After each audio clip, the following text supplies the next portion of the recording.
بسم اللہ الحمد للہ والصلاة والسلام علی رسول اللہ صلو علی الحبیب صلی اللہ علی محمد۔ کتاب چندے کے بارے میں سوال جواب۔ چندہ پارٹی کہہ کر مذاق اڑانا کیسا؟ سوال: دینی کاموں کے لیے چندہ کرنے والوں کو بعض لوگ تحقیراً چندہ پارٹی کہتے اور ان کا مذاق اڑاتے ہیں۔ ان کی اصلاح کے لیے کچھ مدنی پھول بیان کیجیے۔ جواب: مسلمان کی تحقیر یا اس کا مذاق اڑانا اور دل دکھانا حرام اور جہنم میں لے جانے والا کام ہے۔ بحر بر کے بادشاہ، دو عالم کے شہنشاہ، صاحب مجد و جاہ، امت کے خیر خواہ، آمینہ کے مہر و ماہ، صلی اللہ تعالی علیہ وآلہ وسلم ورضی اللہ تعالی عنہا کا فرمان عبرت نشان ہے: من آذا مسلمن فقد آذانی ومن آذانی فقد آذى اللہ۔ یعنی جس نے بلا وجہ شرعی کسی مسلمان کو ایذا دی اس نے مجھے ایذا دی، اور جس نے مجھے ایذا دی اس نے اللہ عز و جل کو ایذا دی۔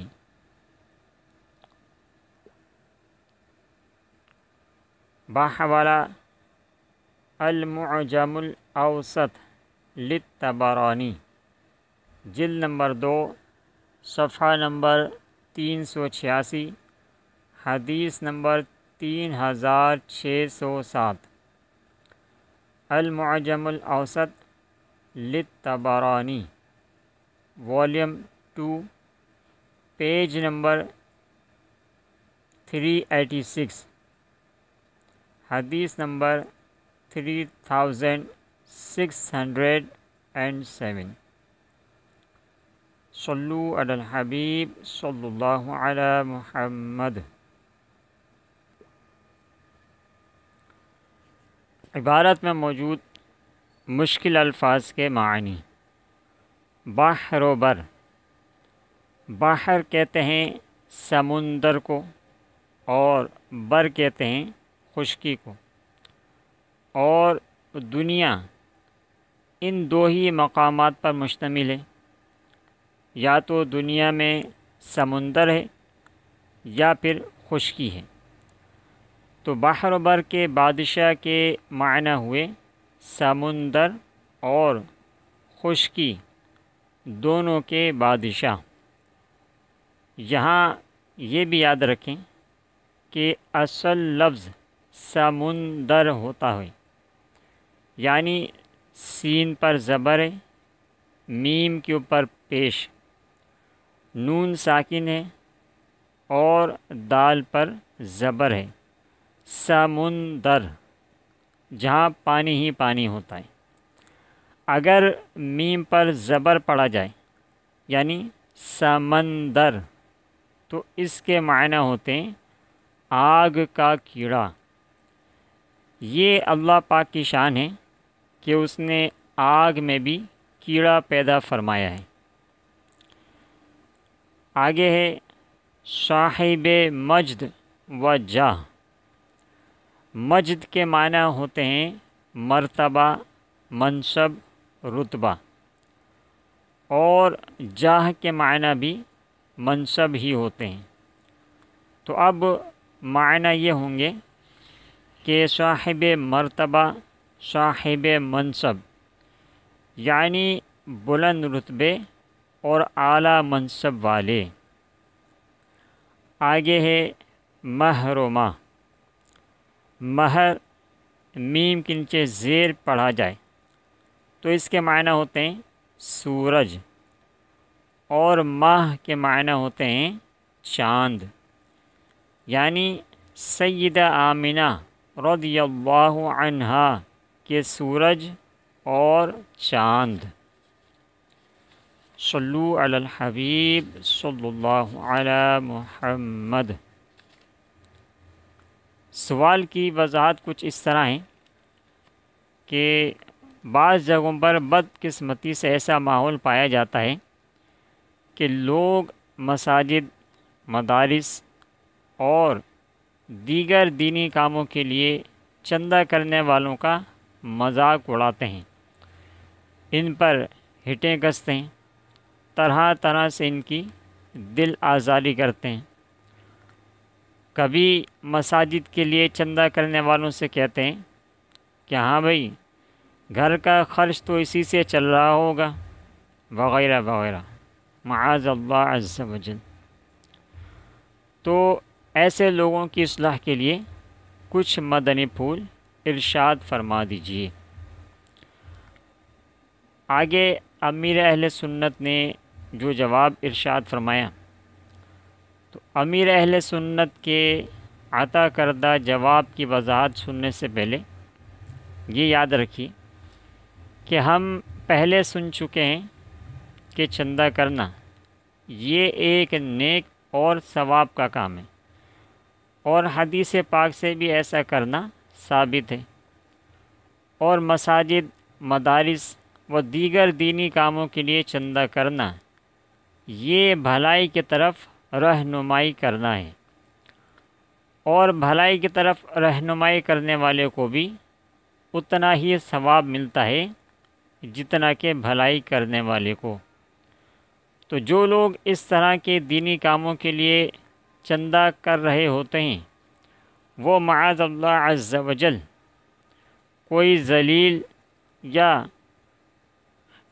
حقارت والا کام نہیں کر رہے ہوتے کہ انہیں ذلیل کیا جائے یا ان کا مذاق اڑایا جائے، بلکہ یہ لوگ تو خوش نصیب ہیں کہ اللہ پاک نے ان لوگوں کو یہ نیک کام کرنے کی سعادت عطا فرمائی، اور ان مساجد کی انتظامیہ کمیٹی والوں، مدارس و دیگر دینی کاموں کے لیے چندہ کرنے والوں کی ہمت کو داد دینی چاہیے، ان کا حوصلہ بڑھانا چاہیے کہ یہ لوگوں کے طعنے سن کر دل آزاریاں برداشت کر کے پھر بھی اس نیک کام کو نہیں چھوڑتے، اور محض اللہ پاک کی رضا کی خاطر اس کام کو کرتے رہتے ہیں، اور اپنے محرومی پر آنسو بہانا چاہیے ان لوگوں کو جو ان چندہ کرنے والوں کا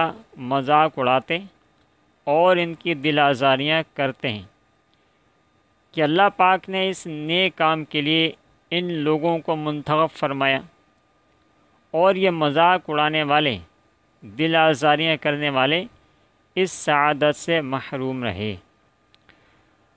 امیر اہل سنت دامت برکاتہم العالیہ اس سوال کے جواب میں ارشاد فرماتے ہیں کہ مسلمان کی تحقیر یا اس کا مذاق اڑانا اور دل دکھانا حرام اور جہنم میں لے جانے والا کام ہے۔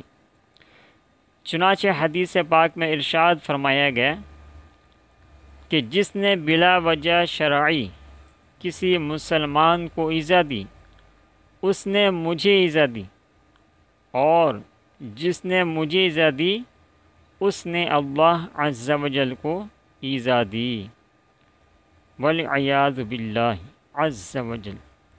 یعنی ہم اس بات سے اللہ پاک کی پناہ طلب کرتے ہیں۔